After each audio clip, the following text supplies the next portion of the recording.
সমাজের চোখে মানুষের বাহ্যিক পোশাক আর বিলাসিতাই যখন মূল্যায়নের মাপকাঠি হয়ে দাঁড়ায়, তখন অন্তরের প্রকৃত আভিজাত্য ঢাকা পড়ে যায় অহংকারের আড়ালে।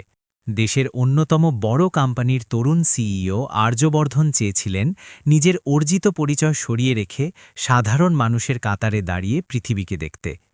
কিন্তু ট্রেনের যাত্রাপথে তাকে কেবল সাধারণ পোশাকে দেখে এক উদ্ধত তরুণী ছন্নছাড়া উপাধি দিয়ে চরম অপমান করেন। অর্থের দম্ভে অন্ধ সেই মেয়েটি জানত না যে মানুষের আসল শক্তি তার পোশাকে নয়, বরং তার কর্মে ও ব্যক্তিত্বে লুকিয়ে থাকে। তুচ্ছজ্ঞান আর অপমানের এই স্রোতে আর্যবর্ধন সেদিন শান্ত থাকলেও ভাগ্য এক অদ্ভুত মোড় নিতে চলেছিল। 2 দিন পরেই সেই একই ছন্নছাড়া মানুষের পায়ের নিচে মাথা নত করতে হয় মেয়েটি এবং তার বাবাকে।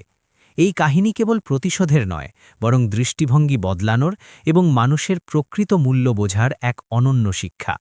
এটি আমাদের মনে করিয়ে দেয় যে সত্যিকারের বড়লোকই ব্যাংক ব্যালেন্সে নয়, বরং উন্নত চিন্তাধারা ও সংস্কারে ফুটে ওঠে। দেশের সবচেয়ে বড় কোম্পানি তরুণ সিইও আজ ট্রেনের সেকেন্ড এসিতে ছন্নসাড়া উপাধি পেল। সামনে বসা মেয়েটি হাসছিল তার পোশাক দেখে, তার ঘড়ি দেখে, তার স্ট্যাটাস দেখে। কিন্তু সে কি জানত, 2 দিন পর ওই মেয়েটি এবং তার বাবা সেই ছন্নছাড়া লোকটির সামনেই মাথা নত করতে চলেছে? বন্ধুরা, মুম্বাইয়ের ছত্রপতি শিবাজি টার্মিনাস দিনের আলোয় ঝলমল করছিল। প্ল্যাটফর্মে ভিড় উপচে পড়ছিল। লখনৌগামী সুপারফাস্ট এক্সপ্রেস ধীরে ধীরে প্ল্যাটফর্মে এসে দাঁড়ালো। আর্যবর্ধন ইচ্ছে করেই সেকেন্ড এসির টিকিট বুক করেছিল। সে সবসময় জানতে চাইত নাম আর দৌলত ছাড়া দুনিয়া একজন মানুষকে কিভাবে মূল্যায়ন করে। তার সিট ছিল 27 লোয়ার। সে জানালার পাশে বসে পড়ল। বাইরে রোদ ঝলমল করছিল। প্ল্যাটফর্মে চাওয়ালার ডাক প্রতিধ্বনিত হচ্ছিল। কয়েক মিনিট পরেই হাই হিল স্যান্ডেলের আওয়াজ তার কাছে এসে থামল। এক্সকিউজ মি, এই 28 আর 29 আমাদের সিট। একটি কোমল অথচ তীক্ষ্ণ কণ্ঠস্বর বেজে উঠল। আর্যবর্ধন মাথা তুলে তাকাল। তার সামনে এক অত্যন্ত সুন্দরী মেয়ে দাঁড়িয়েছিল। দামি ডিজাইনার স্যুট, হাতে ব্র্যান্ডের ব্যাগ, চোখে আত্মবিশ্বাসের চেয়ে অহংকার বেশি। তার নাম ছিল অনিকা ত্রিবেদী। তার সাথে ছিল তার বান্ধবী সানিয়া। অনিকা আর্যবর্ধনকে ওপর থেকে নিচ পর্যন্ত দেখল। তার সাদামাটা পোশাক, পুরনো একটি ব্যাগ, সস্তা ঘড়ি। সে হালকা হাসল, তারপর ধীরে ধীরে বলল, ও, সেকেন্ড এসিতেও এখন যে কেউ যাতায়াত করতে শুরু করেছে। সানিয়া হেসে দিল। মনে হচ্ছে কেউ প্রথমবার এসিতে টিকিট কেটেছে।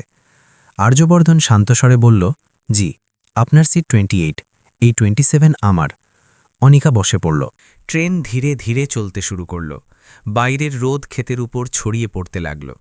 কিছুক্ষণ পর অনিকার ফোন বেজে উঠল। সে ইচ্ছে করেই উঁচু গলায় কথা বলতে শুরু করল। হ্যাঁ বাবা, আমরা বেরিয়ে পড়েছি। হ্যাঁ, ওই বিয়েটাই, লখনৌয়ের সেই বিলাসবহুল রিসোর্ট। বর আমাদের আত্মীয়, তাই আমরা তো বিশেষ অতিথির মতোই খাতির পাব। হ্যাঁ বাবা, ওখানে বড় বড় সব মানুষ আসছেন, বিজনেস টাইকুন, শিল্পপতি, সবাই। সে এক নজর আর্যবর্ধনের দিকে তাকালো, তারপর হাসতে হাসতে বলল, শুধু ট্রেনে সব ধর্মের মানুষ জুটে যায় আর কি। যাই হোক, বাদ দাও। ফোন কেটে গেল। আর্যবর্ধন মুচকি হাসল। কয়েক মুহূর্ত চুপ রইল। তারপর সহজভাবেই জিজ্ঞেস করে বসল, আপনারা বিয়েতে যাচ্ছেন? অনিকা ভ্রু কুচকাল।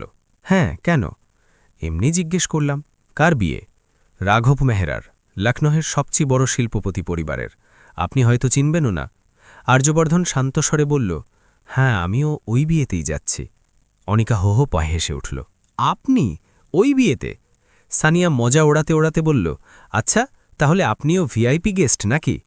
আর্যবর্ধন উত্তর দিল, আমি রাঘবের বন্ধু, কলেজ থেকে। কয়েক সেকেন্ডের জন্য নিস্তব্ধতা নেমে এলো। তারপর অনিকা জোরে হেসে উঠল। থোমার মতো ছন্নছাড়া বরের বন্ধু? তার গলায় সরাসরি অপমান ছিল। রাঘব তো বড় ঘরের ছেলে, তার বন্ধুরাও বড় মানুষ হবে। তুমি তো... সে কথা অসম্পূর্ণ রেখেই মুচকি হাসল। অনিকার বান্ধবী সানিয়া বলল, হয়তো কলেজের স্কলারশিপ পাওয়া বন্ধু হবে। অনিকা কটাক্ষ করে বলল, দেখ ভাই, মিথ্যে বলাটাও একটু স্ট্যান্ডার্ড বুঝে বলা উচিত। তোমার মতো লোকেরা তো বিয়েতে কেটারিং বলাদের সাথেই বেশি মানানসই। আর্যবর্ধন জানালার বাইরে তাকাল। তার চেহারায় কোনো বিরক্তির ছাপ নেই। তার ভেতরে এক শান্ত সংকল্প জন্ম নিয়েছিল।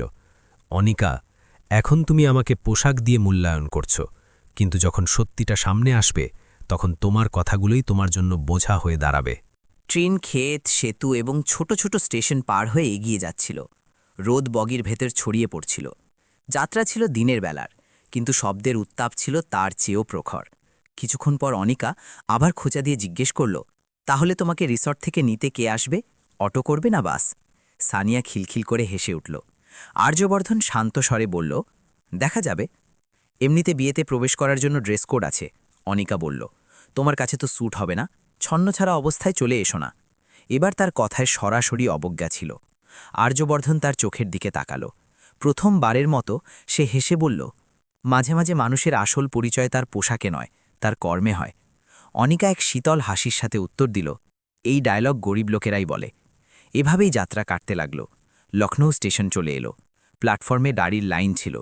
রিসর্টের বিলাসবহুল গাড়িগুলো অতিথিদের নিতে এসেছিল। অনিকার সানিয়ার জন্য আলাদা ড্রাইভার দাঁড়িয়েছিল। তারা দেমাগ দেখিয়ে এগিয়ে গেল। আর্যবর্ধন চুপচাপ তার ব্যাগ ওঠালো। ঠিক তখনই একটি দুর্দান্ত কালো এসইউভি তার সামনে এসে দাঁড়ালো। ড্রাইভার নামল, মাথা নিচু করে বলল, স্যার, রাঘব স্যার পাঠিয়েছেন। অনিকা ঘুরে তাকালো। কয়েক মুহূর্তের জন্য তার চোখে প্রশ্ন ফুটে উঠল। তারপর সে নিজেকে বোঝালো, হয়তো ভুল করে চলে এসেছে।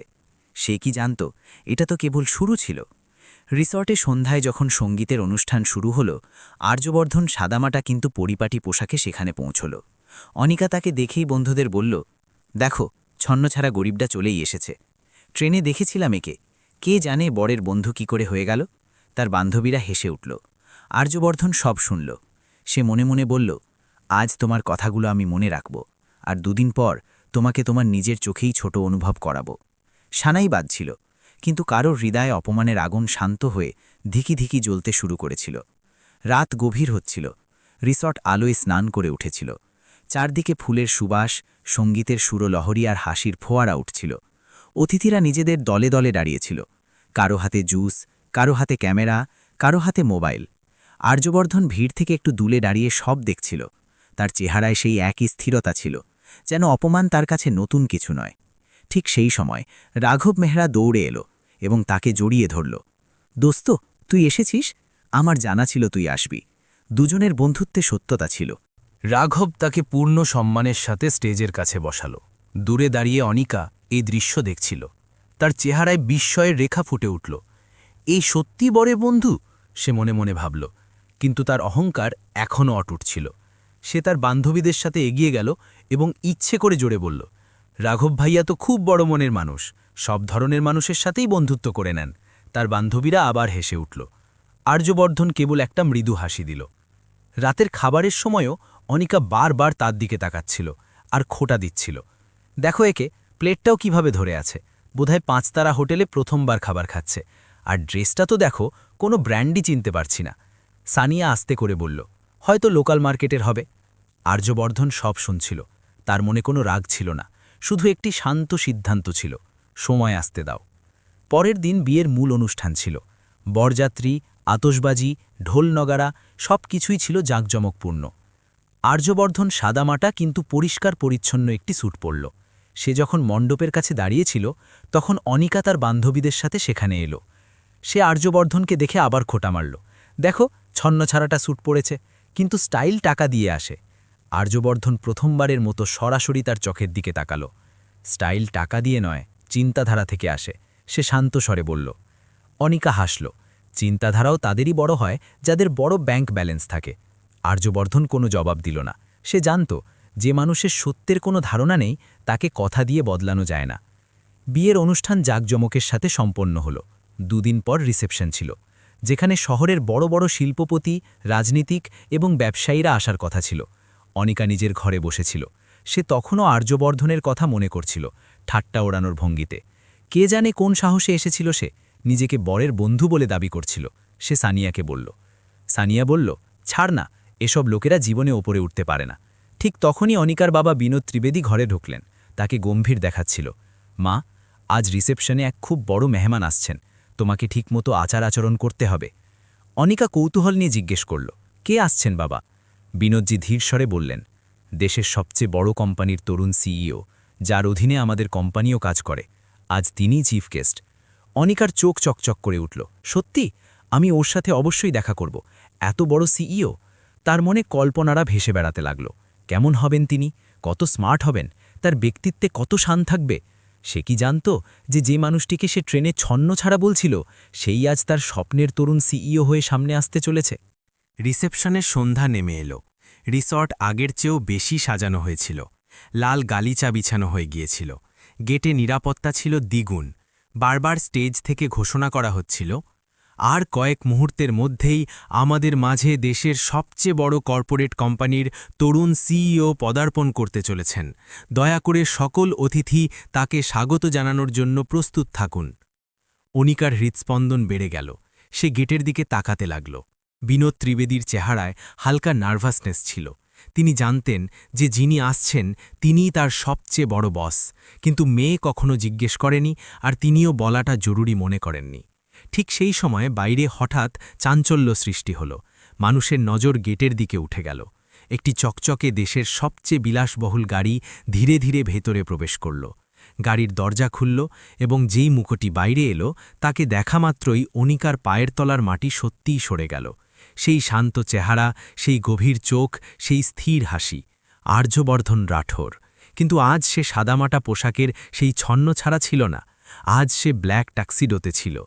আত্মবিশ্বাসে ভরপুর, ব্যক্তিত্বে এমন গাম্ভীর্য যে পুরো ভিড় নিজেই রাস্তা ছেড়ে দেয়।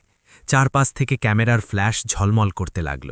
স্টেজ থেকে আবার ঘোষণা হলো, দয়া করে জোরালো করতালির মাধ্যমে স্বাগত জানান ভারতের সবচেয়ে বড় কর্পোরেট গ্রুপের তরুণ সিইও শ্রী আর্যবর্ধন রাঠোরজিকে।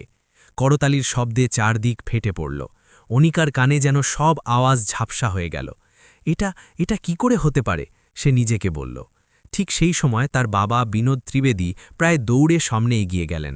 তিনি আর্যবর্ধনের কাছে পৌঁছালেন এবং মাথা নিচু করে তার পা ছুঁয়ে বললেন, স্যার, আপনাকে স্বাগতম। আপনি এসেছেন, এটা আমাদের সৌভাগ্য। অনিকা এই দৃশ্য দেখল। তার চোখ বড় বড় হয়ে গেল। তার বাবা, যিনি কখনো কারো সামনে মাথা নিচু করেননি, আজ কারো সামনে মাথা নিচু করছেন।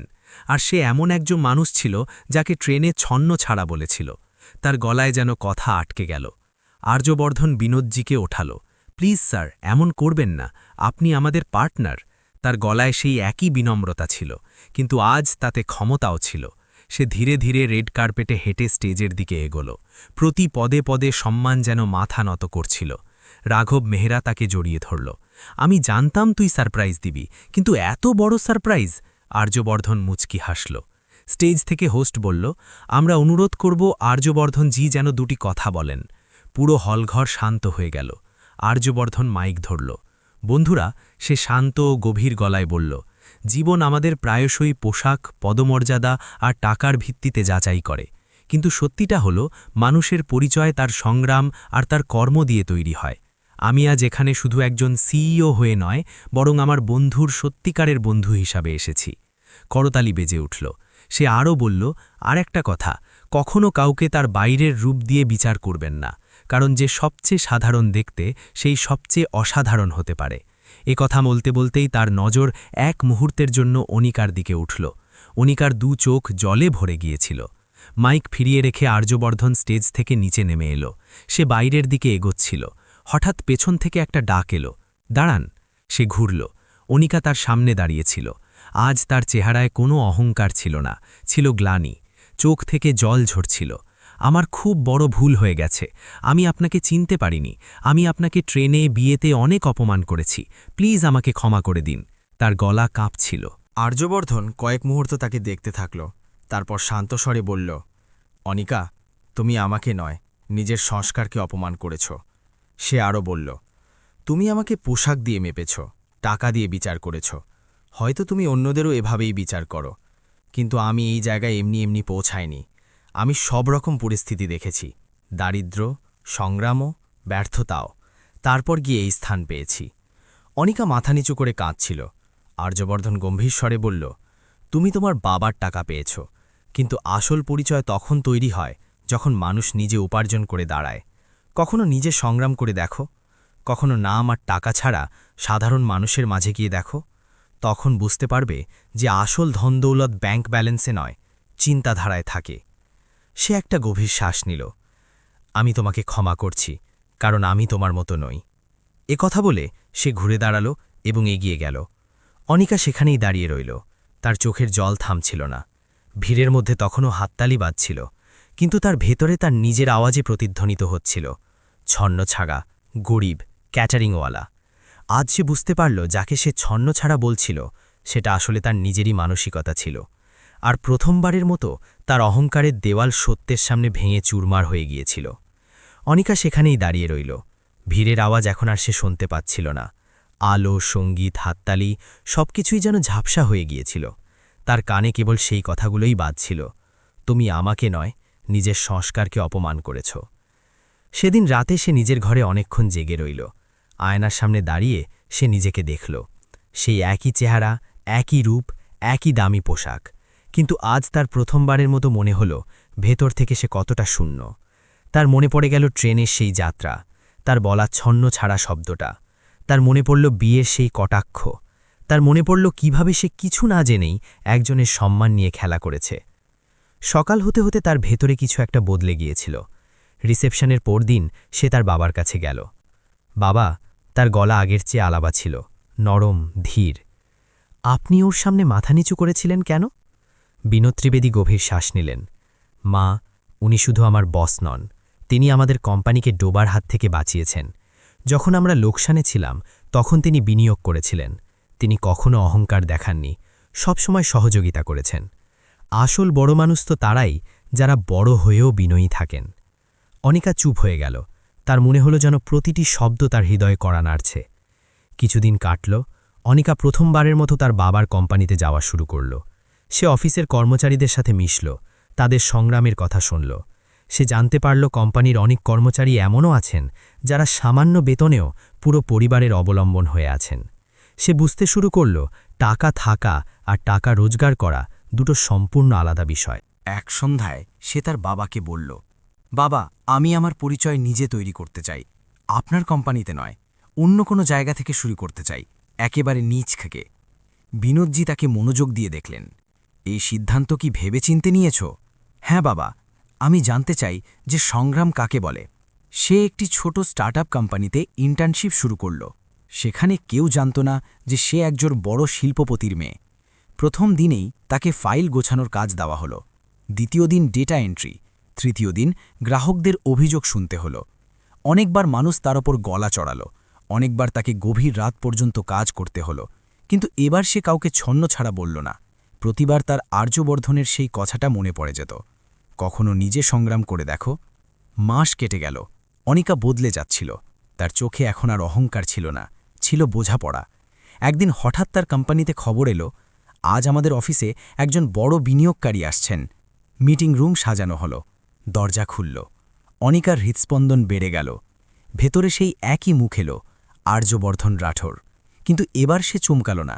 সে উঠে দাঁড়ালো, ধীরে ধীরে বলল, গুড ইভিনিং স্যার। আর্যবর্ধন তাকে চিনতে পারল। তার চোখে কোনো বিস্ময় গঠন ছিল, একটা মৃদু হাসি। মিটিং শেষ হওয়ার পর সে তার কাছে এলো। কেমন আছো অনিকা? অনিকা শান্তস্বরে বলল, এখন শিখছি আসল বড়লোকির মানে। আর্যবর্ধন জিজ্ঞেস করল, আর সেটা কি? অনিকা উত্তর দিল, আসল বড়লোকি চিন্তাধারায় হয়, সংস্কারের হয়, অন্যদের সম্মান করার মধ্যে হয়। কিছু মুহূর্ত দুজনের মাঝে নিস্তব্ধতা বিরাজ করল। তারপর আর্যবর্ধন বলল, ভুল করাটা খারাপ নয়, ভুল থেকে শিক্ষা না নেওয়াটা খারাপ। তুমি শিক্ষা নিয়েছ, এটাই যথেষ্ট। সেদিন অনিকা অনুভব করল, সত্যি বলতে ক্ষমা শব্দের মাধ্যমে নয়, পরিবর্তনের মাধ্যমে পাওয়া যায়। বছরের পর বছর কেটে গেল। অনিকা নিজের পরিশ্রমে নিজের একটি সফল ব্যবসা দাঁড় করালো। তার কোম্পানিতে একটা নিয়ম ছিল, কোনো কর্মচারীকে তার পোশাক, ভাষা বা পরিস্থিতি দিয়ে বিচার করা হবে না। আর যখনই সে ট্রেনের জানালা দিয়ে বাইরের ক্ষেতগুলোর দিকে তাকাত, তার সেই দিনের কথা মনে পড়ে যেত, যখন সে এক সাধারণ দেখতে মানুষকে ছন্নছাড়া বলেছিল। আর সেই মানুষটি তাকে জীবনের সবচেয়ে বড় শিক্ষা দিয়ে গিয়েছিল। বন্ধুরা, গল্প এখানেই শেষ হচ্ছে। আর গল্প এটাই শেখায় যে টাকা উত্তরাধিকার সূত্রে পাওয়া যেতে পারে, কিন্তু সম্মান অর্জন করতে হয়। পোশাক কেনা যেতে পারে, কিন্তু সংস্কার নয়। আর আসল বড়লোকই সবসময় ভেতর থেকে শুরু হয়। আর বন্ধুরা, এবার বুকে হাত রেখে সত্যি সত্যি জবাব দিন, আপনি যদি আর্যবর্ধনের জায়গায় থাকতেন, ট্রেনে আপনাকে ছন্নছাড়া বলা হতো, বিয়েতে সবার সামনে অপমান সহ্য করতেন, তাহলে কি আপনিও চুপ থাকতেন? নাকি সুযোগ পাওয়া মাত্রই এমন জবাব দিতেন যে সামনের জন সারা জীবন মনে রাখে? আসল জয় কি বদলা নেওয়ার মধ্যে, নাকি নিজের সাফল্যের মাধ্যমে জবাব দেওয়ার মধ্যে? আজ কমেন্টে শুধু বদলা অথবা সংস্কার লিখে নিজের চিন্তাভাবনা অবশ্যই জানান। তো বন্ধুরা, এই গল্পটি আপনাদের কেমন লেগেছে তা আমাদের কমেন্টের মাধ্যমে অবশ্যই জানান। আর যাওয়ার আগে আমাদের ভিডিওতে লাইক এবং চ্যানেলটি সাবস্ক্রাইব করতে ভুলবেন না, এবং কমেন্টে নিজের নাম ও শহরের নাম অবশ্যই লিখবেন, যাতে আমরা আপনাদের ভালোবাসা আর সমর্থন অনুভব করতে পারি। তাহলে চলুন, আবার দেখা হবে হৃদয় ছুঁয়ে যাওয়া এরকমই আরেকটি সত্যি গল্পের সাথে। জয় হিন্দ, জয় ভারত।